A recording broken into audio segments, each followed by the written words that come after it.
So let's just jump into the burning questions. You can ask me other questions on my community post that I'm going to have every single week and in the Discord channel linked questions for Elemental Core 100. It's a very long but catchy name.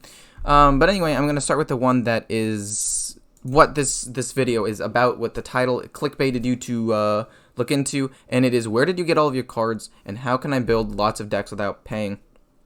So I'm going to give you a real tip, right? Everybody is like, you can go infinite in Arena, and I'm going to go over these tips briefly because some people might not know all of them, but dusting all of your golden cards, especially commons, because you dust a golden common for 50 and you only need 40 to craft it. Going 4 wins or above in Arena, or anything above 3 wins in Arena on average, will get you more gold out of the transaction than you put in. So you put in 150 gold to play, and then if you go more than 3 wins, you'll probably make about 60 gold back and then a pack, and usually like 1 card as well for like a little bit of dust. So overall, you make like 10 gold and a little bit of dust on the interaction as a plus, because you put 150 gold in, you get a little bit of extra out. The next thing that you can do is re-rolling your quests, obviously, so you can go get rid of your 50 gold quests and go for 60, 80, and 100 gold quests exclusively. If events are ever going on, being extremely adamant of going in and doing as much as you can when the events are going on, not letting your daily quests fill up and things like that. But here, this is the real tip. Adding friends after the games. After your games, if you can fill your friends lists, you'll pop off. And the reason why this is super impactful is because there are forums out there on like Reddit, or there are Facebook groups, or there are Discord channels, or probably other places where people are looking for friends to just add to get a friendly quest done so that they can get 80 gold real quick. And if you are on people's friends list and you're there, especially if you have like a name that has like a A in the front or something alphabetically near the top, where they can just be like, ooh, this person, boom, I'll request him to play me for free gold. It's impactful. Even if it makes you only 500 extra gold over the course of the entire expansion, that's still 5 extra packs. And I'm assuming a lot of you want extra packs, and that's basically free gold that you can potentially get just by adding friends. It could be people you know, or people you don't know, because they probably don't have as many friends playing the game, and that's why they're searching for people, and you might just, like, you know, get a little bit of extra gold, and it'll be super helpful. Me, personally, I make about 5,000 gold from friend quests. I get one about every other day. There are 120 days between the expansions. That's 60 days I get a friend quest, and each one is worth 80. That's 4,800 gold, roughly, so it works. Obviously, I'm a unique case, but it's actually a really unique way to get gold, and one of the only ways that I don't see a lot of people talking about that's actually super effective. And by super effective, I mean it can get you anywhere between 100 to like 500 free gold, which is a couple of packs. And when you're starting to build your collection, those couple of packs really matter. And that, along with some of the other tips, are the best ways to do it. So what is my favorite hero and what's my favorite deck from the full history of Hearthstone? I'm going to say Hunter. I was Paladin for a while, but Hunter was always number 2, and since then Hunter has become number 1, and Paladin has dropped a ton, so it's Hunter overall. And Spell Hunter, it's the first deck I got to Legend with, and it was the first time I could play Hunter in a way that didn't seem aggro. It was slower, it was more controlled, but it wasn't full control. It was like a mid-range Hunter deck, as opposed to hard aggro, which was super cool for someone who was just getting back into the game at the time. What is my favorite game to play other than Hearthstone? League of Legends. But recently I've been playing a lot of CSGO and Valorant because Valorant was coming out. I've been playing a lot of CSGO with friends, and I've been really loving Valorant so far, and I'm probably going to play it on my channel if it's something you guys want.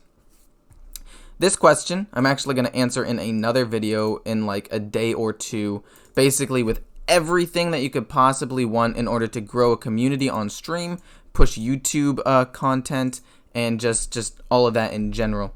Can I add you on Battlenet? My friends list is full. I think I just said that. The next question is, are you gay? I answered this in the last one, and the answer is no. I have a girlfriend of about 2.5 years. We're doing great, by the way. Thanks for asking. And I don't know why people keep asking me this.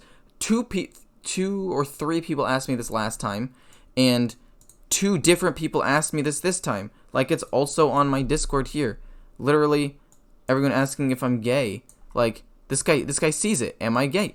No, I'm not. I'm not gay. But jumping into the next questions, why does everyone ask if you're gay? I don't know. How is he supposed to answer that? I just by answering no. Why is Gamora? I don't know the answer to that either. Why is your Steam username Zerbo, and your Discord tag Poohboy?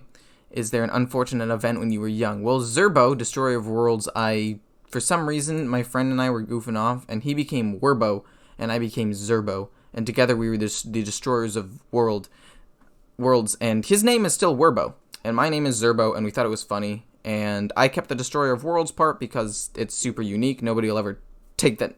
Like, that's a super unique name. After this, some people might change it to that and try to, like, take my style, but, you know, it's totally fine. As for Poohboy, it's because I'm shit at a lot of games, so Pooh, and I'm a boy, and we kind of just, in our Discord chat, we always just, like, we have a Sword Boy, we have a Merlin Boy, we just add boy at the end of all of our names for some reason.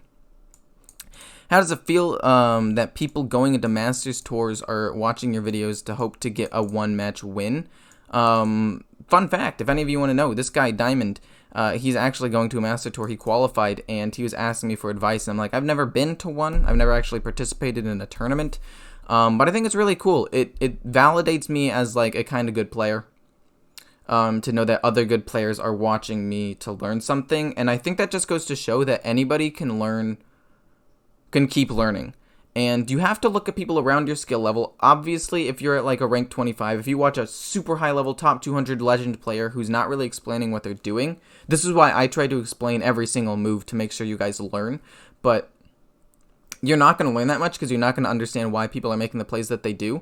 But if you're closer, like if you're watching a high legend player like top 200, top 100, and you're like rank 5 or something or above, you can understand what they're doing better. You can think like, hey, could I have done something different that would have been better? You can bounce ideas off of that person. Not directly, but like judging what you would have done and comparing it to what they would have done. And even if like they're better than you, or even if they're worse than you, watching slightly worse players is still fine. Like as long as you're close, because you can all learn from each other and bounce ideas off of each other, which is really, really helpful. And the last question is, do you regret making the Nerf Holy Hand Grenade? No, it is an iconic video. It's probably, my friends call it one of the most iconic videos on YouTube. In fact, I would be totally fine if it blew up a second time. So everybody who's watching this, get on that. Share that with every single person you can get your hands on. Figuratively speaking, don't actually put your hands on anyone. That's assault. But just be like, hey, there's this funny video of this guy when he was a kid. I watch him now. He's a cool guy, obviously. You don't have to add the cool guy part, but I would love it if you did. And be like, this guy, he made a pretty embarrassing video at the beginning, but he made a ton of money off it, and now he's making YouTube videos playing Hearthstone and teaching a lot of people how to play, and he's a cool dude. So, yeah, that answers all of the questions. If you have any other ones, please ask me. And for the other guy who's asking how to grow on YouTube, I'm actually coming out with a video on that right now. So, see ya.